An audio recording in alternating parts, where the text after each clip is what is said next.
حضرت عبداللہ بن مسعود اور حضرت عبداللہ بن عمر رضی اللہ تعالیٰ عنہما سے منقول ہے کہ انہوں نے ایک شخص کو دیکھا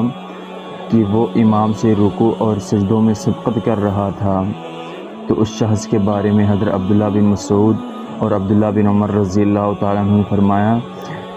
اے بندے، نہ تو نے اکیلی نماز پڑھی اور نہ تو نے امام کے ساتھ نماز پڑھی۔ اور انہوں نے فرمایا، لا صلیت وحدک ولا صلیت مع امامک،